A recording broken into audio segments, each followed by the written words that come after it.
Snow fell thick across Manhattan's avenues as Ethan Cole stepped into the party lobby, his hand gripping tight to the woman he'd just hired to play his girlfriend. A single dad living behind closed doors, a lavish evening gala, and a lie that seemed harmless enough.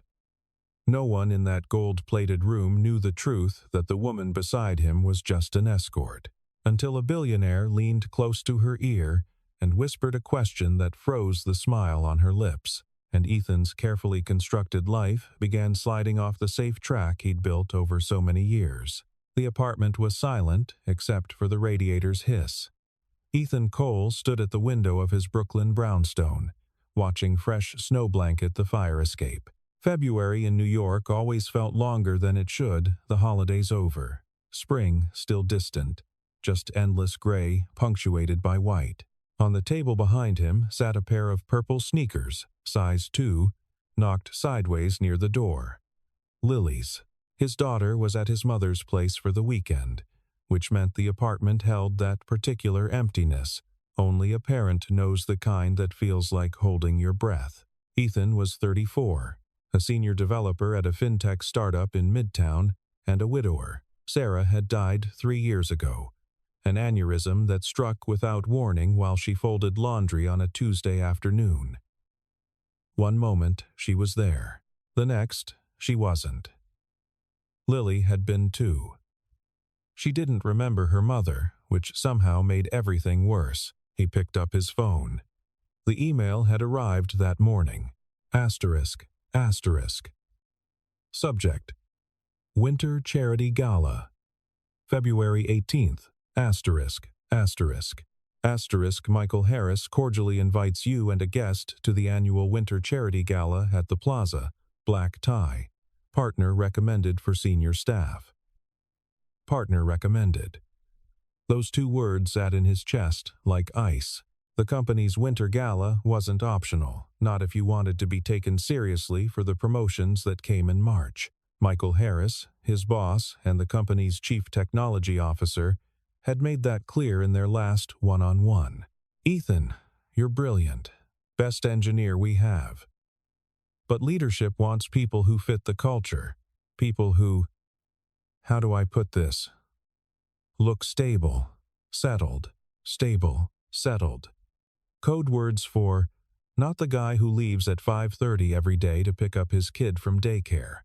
Not the guy who declines after work drinks. Not the guy whose background photo is still a default blue gradient because he hasn't had time to care. Ethan didn't fear parties.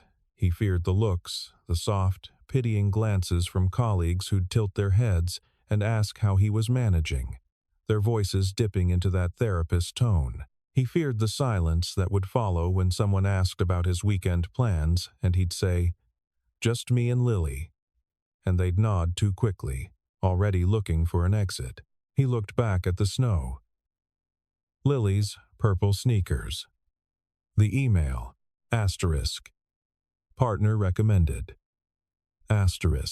He hadn't been on a date since Sarah died. There'd been one attempt to set up by his sister, a nice woman named Jennifer who worked in publishing.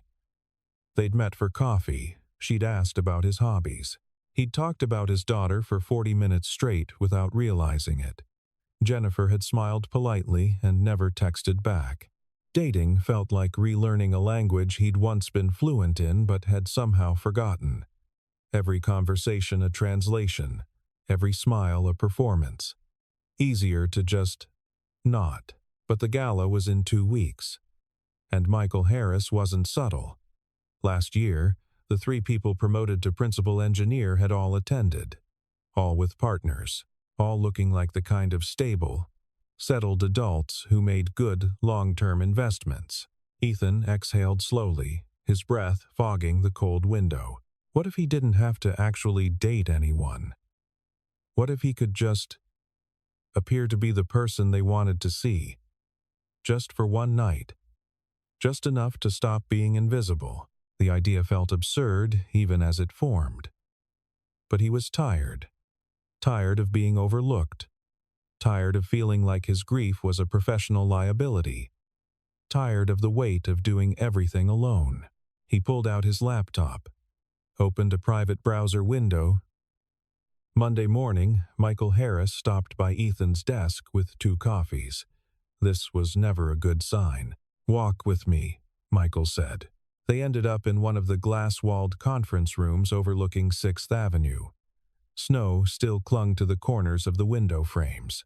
Michael set down both coffees and leaned back in his chair, hands behind his head, the posture of a man about to deliver friendly advice that wasn't actually friendly. "You got the gala invite," Michael said. "I did. You coming?" "Planning to." Michael nodded slowly. "Good. Good. Bringing someone?" Ethan hesitated. "I'm working on it. Work faster." Michael leaned forward. "Look, I'm going to be straight with you because I like you. The board's finalizing the new principal engineer roles next month. You're on the short list. Top of it, actually. But they want people who project stability. Someone they can put in front of clients. Someone who looks like they've got their life together."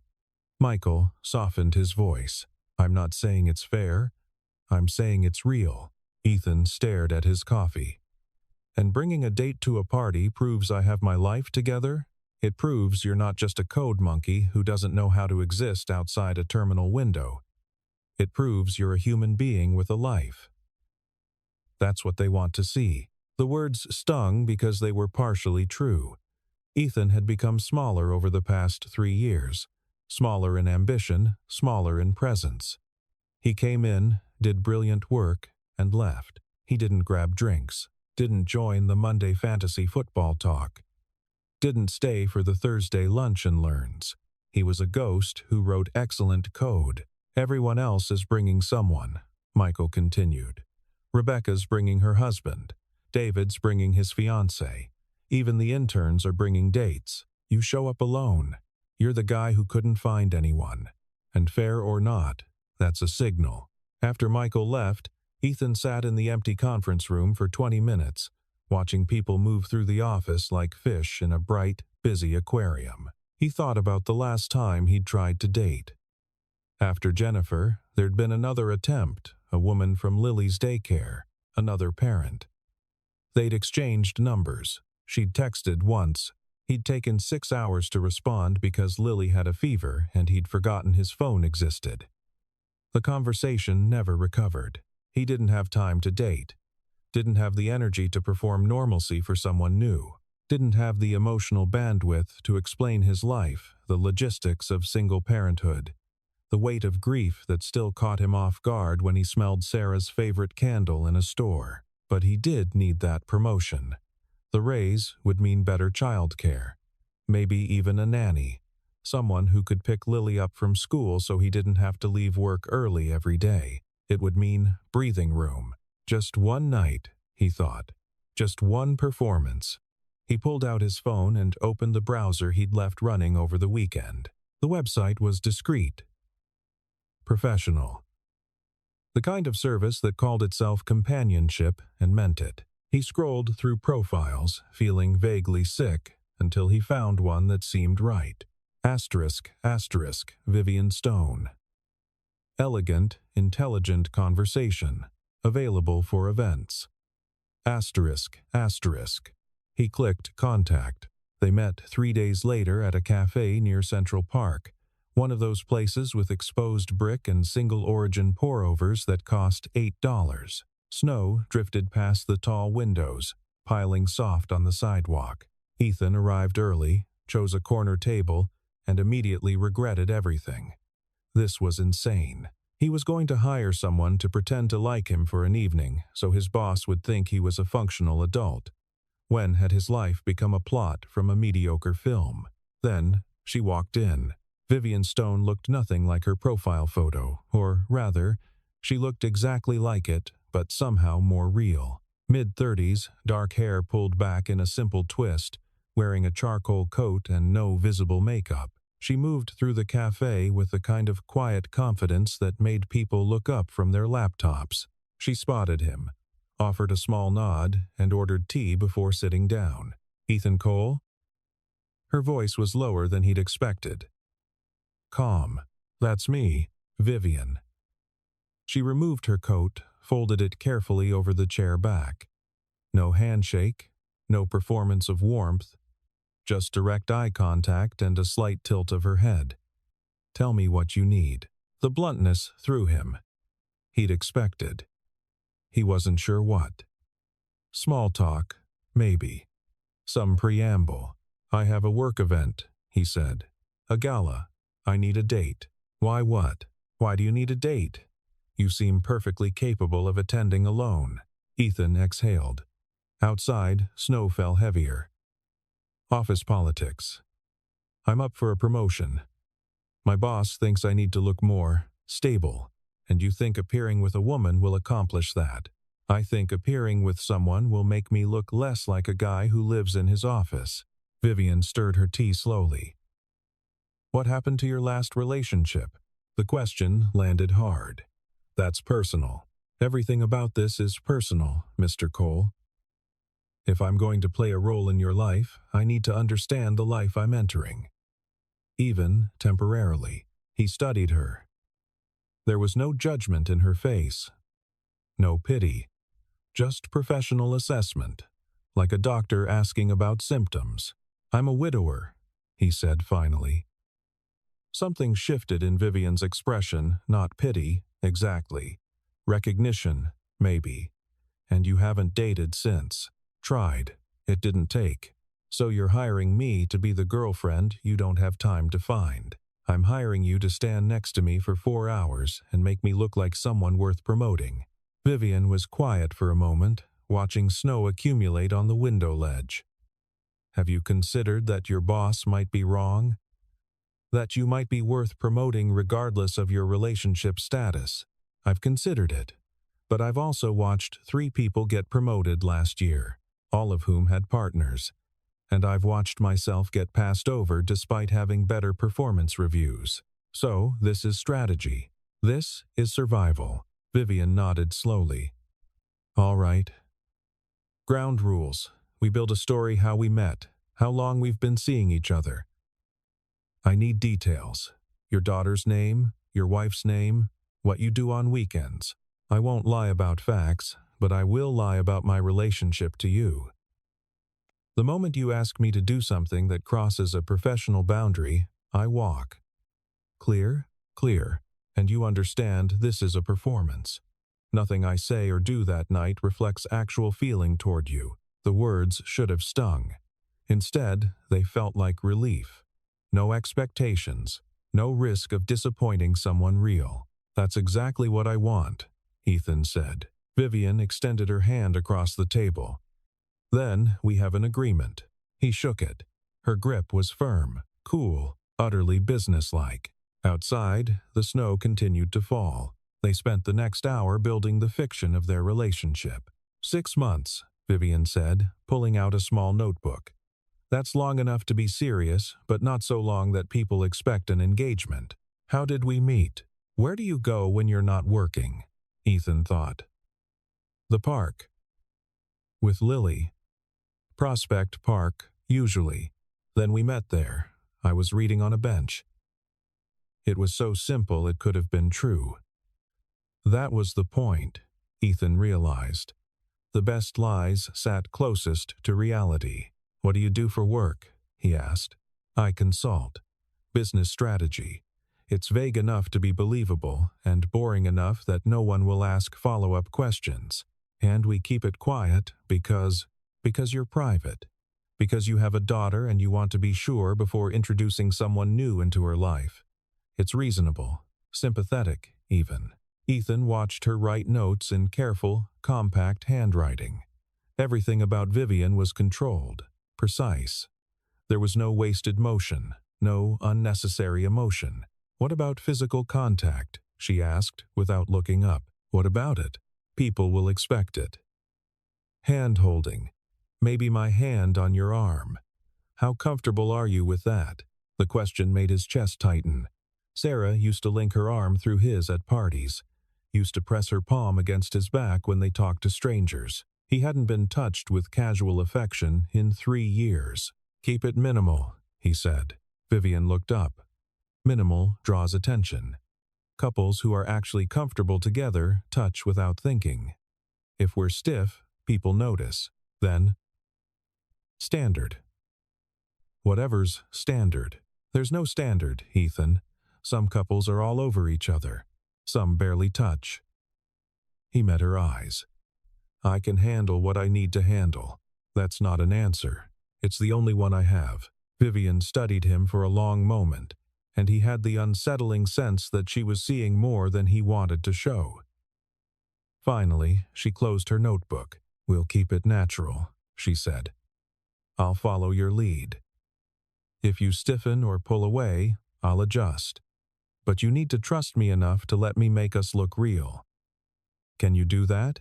Could he? Ethan wasn't sure.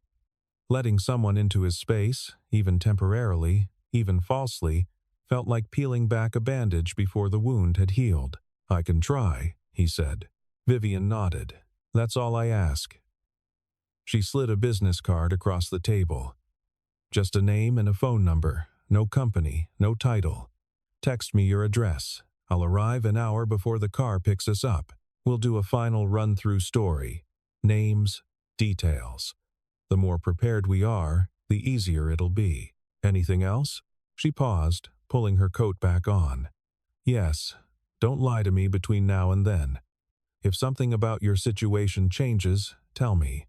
I can't play a part if the script keeps shifting. I won't lie. Good. She stood, buttoning her coat with practiced efficiency. This will work, Ethan. Just trust the process. Then she was gone, disappearing into the snow-thick afternoon, leaving him alone with 2 empty cups and a growing sense that he'd just set something in motion he didn't fully understand. The night before the gala, Vivian arrived at Ethan's apartment at 7. He'd cleaned, obsessively vacuumed, hidden laundry, even lit a candle that smelled like cedar. Then he'd blown it out, worried it seemed like he was trying too hard. When he opened the door, Vivian stood in the hallway in jeans and a sweater, her hair down for the first time. She looked younger, more human. Come in, he said. She stepped inside and immediately went still. Ethan followed her gaze. Lily's toys scattered near the couch, a wooden train set, a pile of picture books, a stuffed elephant with one ear missing. On the wall, photos in mismatched frames. Lily as a baby, Lily on a swing, Lily covered in birthday cake. And one photo, smaller than the rest, of Sarah holding newborn Lily in a hospital bed, her expression caught between exhaustion and joy. You didn't mention she's this present, Vivian said quietly. Your wife. Ethan's throat tightened. She's been gone for 3 years, but she's not gone from here. Vivian gestured at the room. Every photo. The books on the shelf, those are hers, aren't they? The parenting books, the poetry collection. He hadn't thought about it. Sarah's things had just stayed. He'd packed away her clothes after the first year, donated most of them.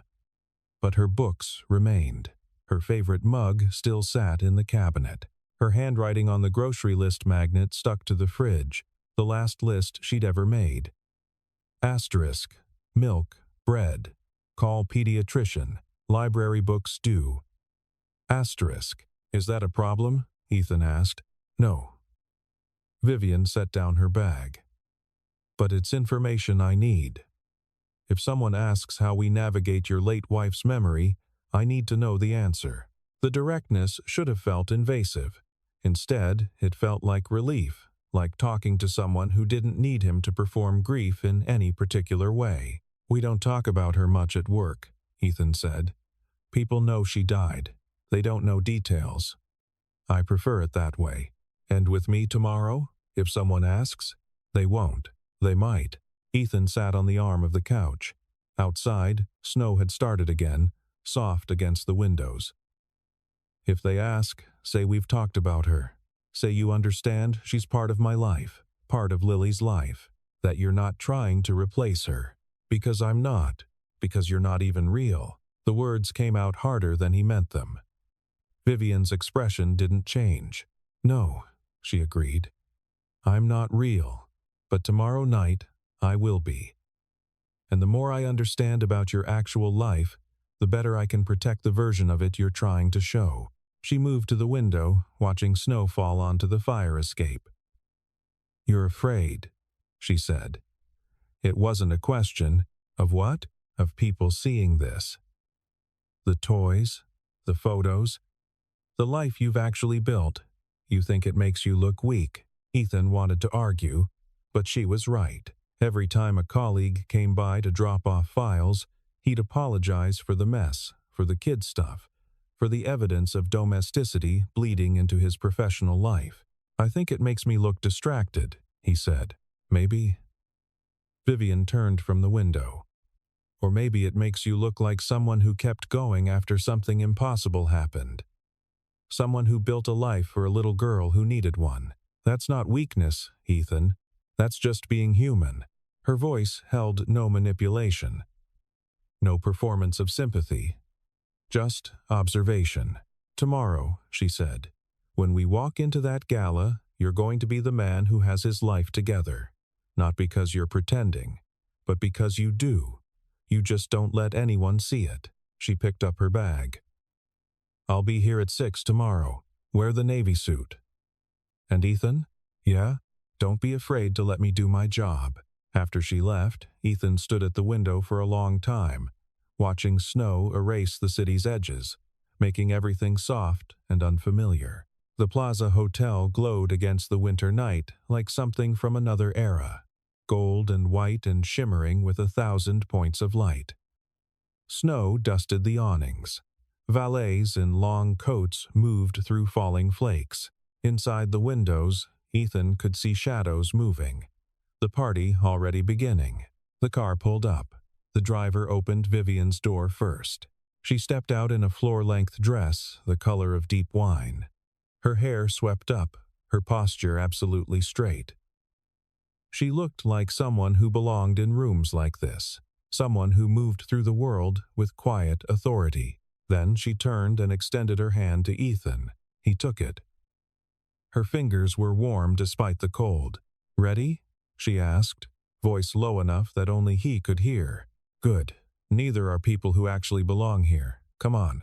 They walked through the entrance together, her hand light on his arm. The lobby opened into a ballroom that could have housed a cathedral, vaulted ceilings, chandeliers dripping crystal, floor-to-ceiling windows looking out onto snow-covered Central Park. Round tables draped in white linen, each centered with arrangements of winter roses and candles. A string quartet played near the bar. Ethan's first instinct was to find a corner. His second was to run. Vivian's hand tightened slightly on his arm. Breathe, she murmured. You belong here as much as anyone. Michael Harris appeared almost immediately, glass of champagne in hand, his wife Nina beside him in emerald green. Ethan, you made it. Michael's eyes went straight to Vivian. And you must be Vivian Stone. She extended her hand with perfect confidence. It's lovely to meet you. Ethan's told me so much about you. All good, I hope. Michael was already charmed. Ethan could see it in the way his boss's posture relaxed, the way he leaned in slightly. How long have you two been seeing each other? 6 months, Vivian said easily. We met in Prospect Park. His daughter kicked a soccer ball at me while I was trying to read. Very romantic. Nina laughed. That's adorable. What do you do, Vivian? Business strategy consulting. Mostly boring corporate restructuring work. Nothing as exciting as fintech. She deflected attention back to them with questions about the gala, about Nina's dress, about their recent vacation. Within 5 minutes, Michael and Nina were talking more than listening, relaxed and comfortable. Vivian made it look effortless. Over the next hour, she steered Ethan through the room like a ship through familiar waters. When he stiffened talking to the CFO, she jumped in with a question about the company's expansion plans. When a director's wife asked invasive questions about Lily, Vivian smiled and said, Ethan's wonderful with her. You should see them together, shutting down the pity narrative before it could start. She touched his arm at the right moments, laughed at the right times. stood close but not possessive. Everything about her performance said, "This is a man worth being with."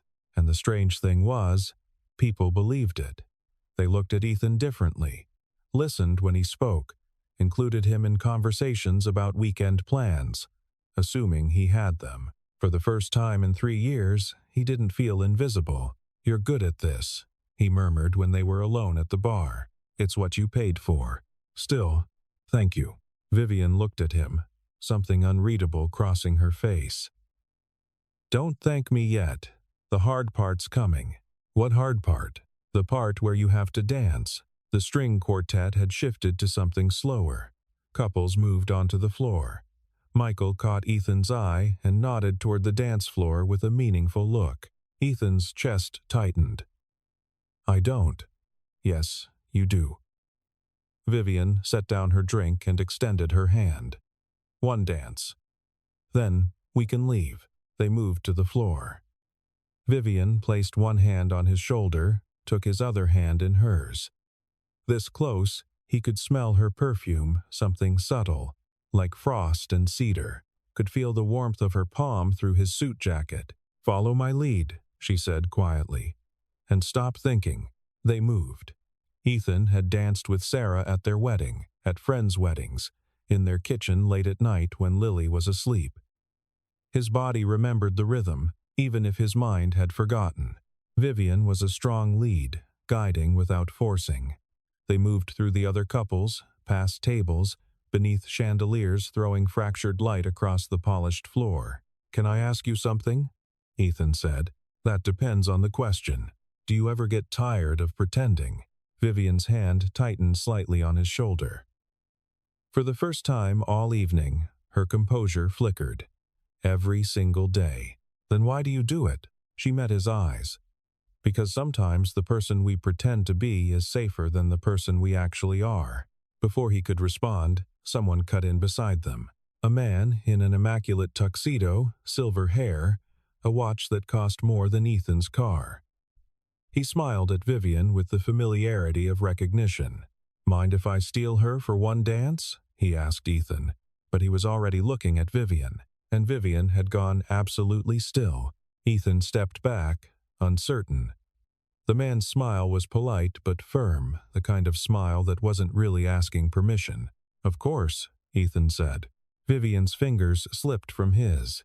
She moved into the stranger's arms with the same composure she'd shown all night. But something was different. Her shoulders were rigid. Her smile didn't reach her eyes. Ethan retreated to the edge of the dance floor, watching. The man spoke quietly to Vivian as they danced.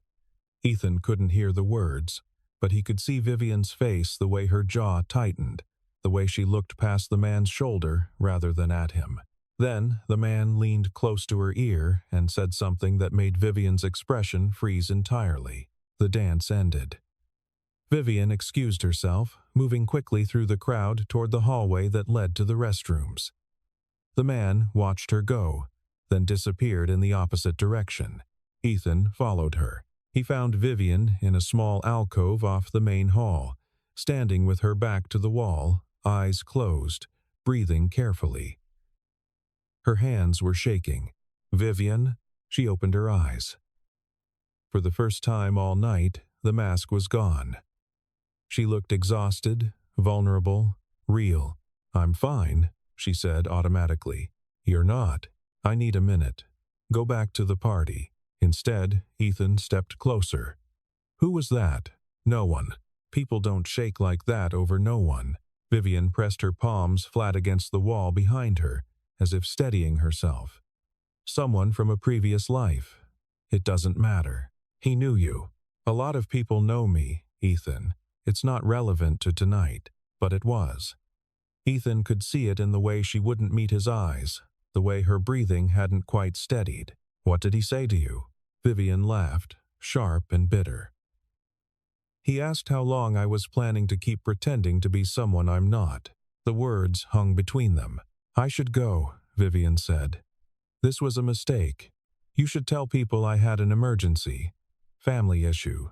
Whatever sounds believable." "Wait. I can't do this, Ethan. I'm sorry. I thought I could, but I can't." she moved to leave. Ethan blocked her path, not aggressively, just present. "You don't have to tell me anything," he said. "But don't leave because you think I can't handle whatever this is. I hired you to pretend to be my girlfriend. I think we're past the point of pretending everything's simple." Vivian stared at him. In the dim hallway light, she looked younger, uncertain. "You don't know anything about me," she said quietly. "I know you're better at reading people than anyone I've ever met. I know you're kind even when you don't have to be. I know something about tonight scared you, and I know you're not someone who scares easily. And that's enough? It's enough for me to say, if you want to leave, leave. But if you're leaving because you think you failed somehow, you didn't.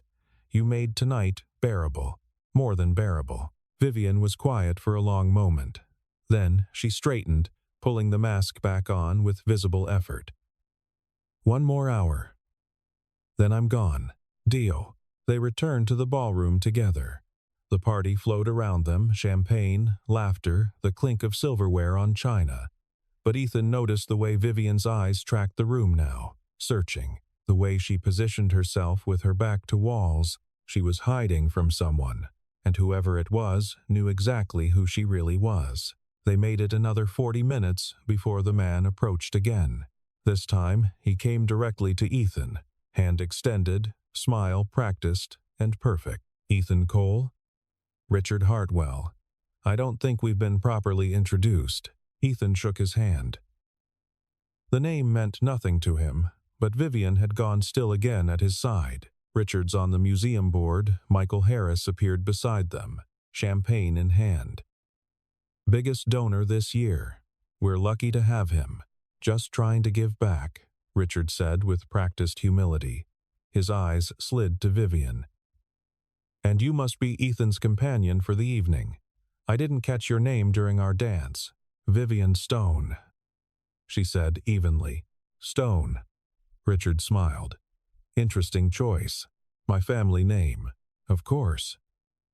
Richard's smile widened. "You know, you remind me of someone. A woman I met a few years ago at a tech conference in San Francisco. Brilliant woman. Founded a cybersecurity company. Sold it for, what was it, $800 million? The number hung in the air. Michael whistled low. $800 million. Now that's a successful exit. Indeed. Her name was Vivian, too. Vivian Chen. Although she went by VC in business circles. Venture capital, cybersecurity, the initials were perfect. Richard tilted his head, studying Vivian with a collector's interest. The resemblance is remarkable. Ethan felt Vivian's hand tighten on his arm. "I get that sometimes," she said. "Common features. Perhaps." Richard sipped his champagne. Although this Vivian had a very distinctive scar. "Right here." He gestured to his left eyebrow. "From a skiing accident in Aspen, if I remember correctly." Without thinking, Ethan glanced at Vivian's face. There, barely visible beneath makeup, was a thin white line through her left eyebrow. Richard caught the glance. His smile turned knowing. "Well," he said, "how delightful to see you again, Miss Chen. Or is it still Stone now? I lose track of which identity people prefer." Michael looked confused. "Wait, you two know each other?" "We've crossed paths," Richard said. "Although last time we met, Miss Chen here was keynoting a conference on cybersecurity innovation, not attending charity galas as someone's date. Quite the change in circumstance." The words were polite, but the implication was vicious. Ethan felt rage building in his chest, not at the revelation, but at the casual cruelty of Richard's exposure. "If you'll excuse us," Ethan said tightly, guiding Vivian away. They made it to the coat check before she pulled free. "Don't," she said. "Don't what? Don't look at me like that. Like I'm something you need to protect. I'm not. You are. And I don't need it. I don't need anything from you except payment for services rendered." Her voice was sharp, professional, every word a blade-cutting connection. "The job's done. You stayed the required time. You looked good. Go back in there and network. Forget this happened. I'm not going to forget this happened. Why? Because you found out the escort you hired is actually a tech CEO slumming for kicks? It's not that interesting, Ethan. That's not. He stopped. Started again. Is that true? What he said? Vivian's laugh was hollow. Yes, every word. I built a cybersecurity company from nothing.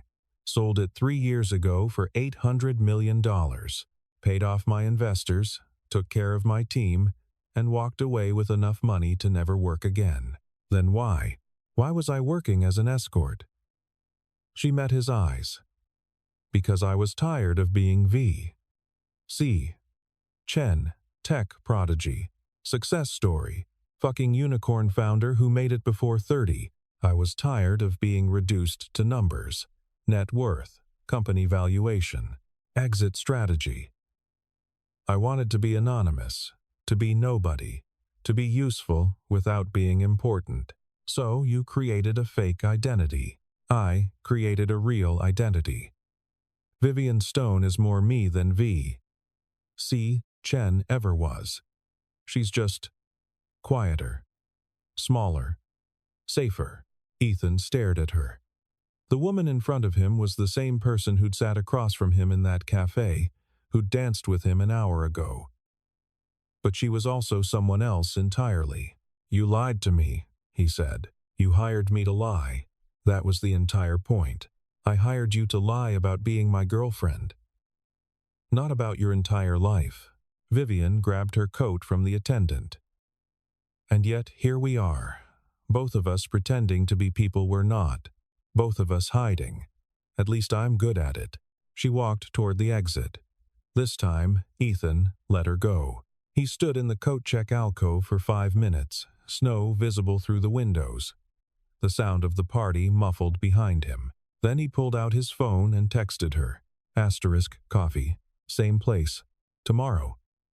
Please. The response came immediately. Why?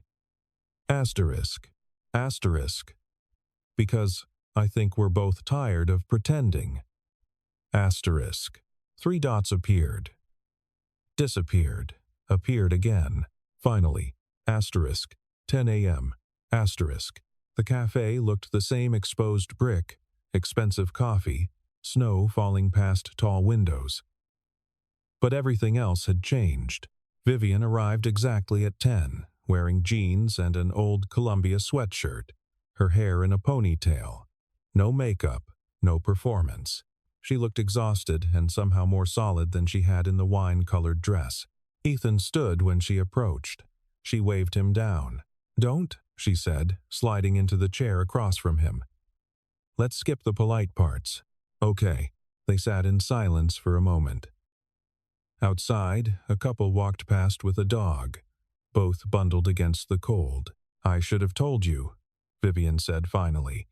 Before we agreed to anything, that was unprofessional. Why didn't you?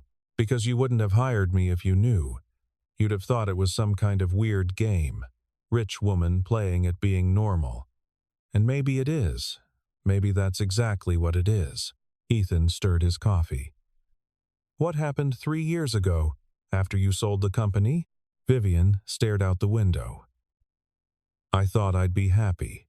That's what everyone said, cash out, retire young, do whatever you want. But I didn't know what I wanted. The company had been my entire identity since I was 26. Without it, I was just empty. So you started over. I tried to. Traveled for a year. Ate at expensive restaurants. Bought things I didn't need. Dated men who only saw the money. Every conversation was the same people asking about the company, about the sale, about what I was going to build next, like I was a resource to be mined for networking opportunities. She finally looked at him. The escort work started as a joke. A friend runs the agency, legitimate, professional, nothing illegal. She needed someone to fill in at a corporate event. I said yes because I was bored. And for 4 hours, I wasn't V. C. Chen. I was just Vivian. Nobody asked about my exit strategy. Nobody wanted investment advice. I was just present, useful, invisible, and you liked that. I loved it. For the first time in years, I felt like a person instead of a story. Ethan understood more than she probably realized. After Sarah died, everyone wanted to know how I was doing. Not because they cared, but because grief made them uncomfortable. They wanted me to perform recovery, to show appropriate sadness without being too sad, to move on but not too quickly. I stopped going to things because it was easier than performing, and then you hired me to help you perform. Yeah, we're both ridiculous, you know that? I'm aware. Vivian almost smiled. Then it faded. What Richard said last night. It'll get around. In my world, in certain circles, people will know I'm doing this. They'll have opinions. Do you care? She considered. I used to. I'm tired of caring. Then don't. Just like that? Just like that. Ethan leaned forward. Here's what I know. You were kind to me when you didn't have to be. You made one of the hardest nights of my year bearable. And when you were scared, you didn't let it stop you from finishing what you started. Everything else? The money? The company? The identity that's just context. Vivian's eyes were wet. She blinked rapidly. You're surprisingly decent for someone who hired an escort. You're surprisingly human for a tech billionaire. This time, she did smile.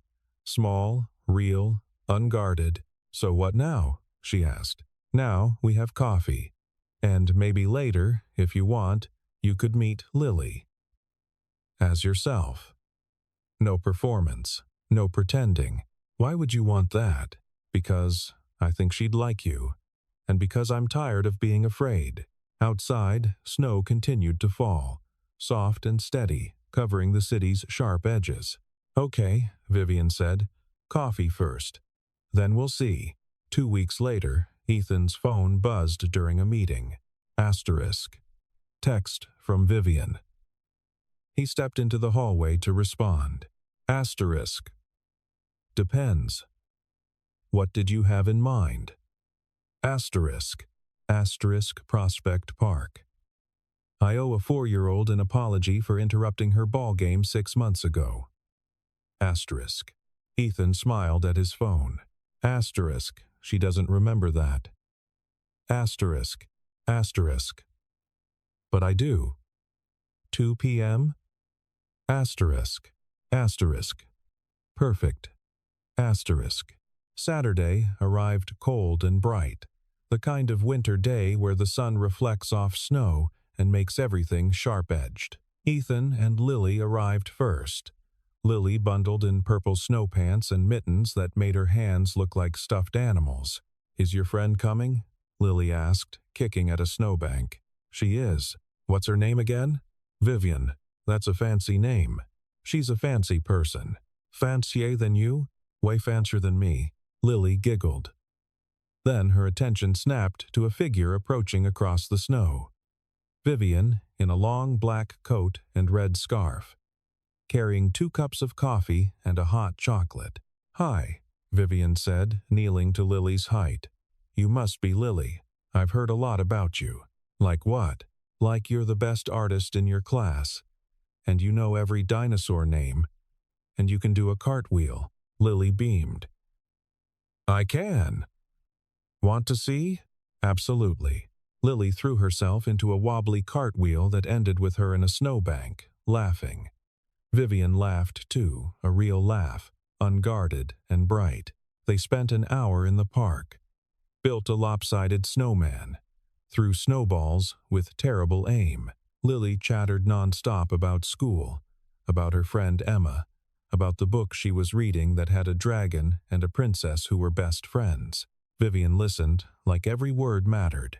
Eventually, Lily ran off to investigate a dog, and Ethan and Vivian stood together, watching. She's wonderful, Vivian said quietly. She is. Most of the time. You're good at this. The dad thing. I'm making it up as I go. That's all any of us are doing. They stood in comfortable silence.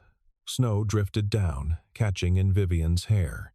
The promotion came through, Ethan said. Michael called yesterday. Congratulations. I told him the truth. About you. About everything. Vivian turned to him, surprised. And he said it was the smartest thing I'd done in 3 years. Asking for help, showing up, trying. Ethan smiled. He also said Vivian Chen on my reference list wouldn't hurt. I didn't do anything. You showed me I could be someone other than who I thought I had to be. That's not nothing. Lily ran back, breathless and pink-cheeked. Dad, can Vivian come to dinner? Ethan looked at Vivian. She looked back. I'd like that, she said. Pizza? Lily asked hopefully. Obviously pizza. Vivian agreed. They walked out of the park together, Lily between them, chattering about toppings. Snow fell soft on the city, covering yesterday's footprints, making room for new paths. Sometimes the thing we fear most isn't loss, it's daring to begin again.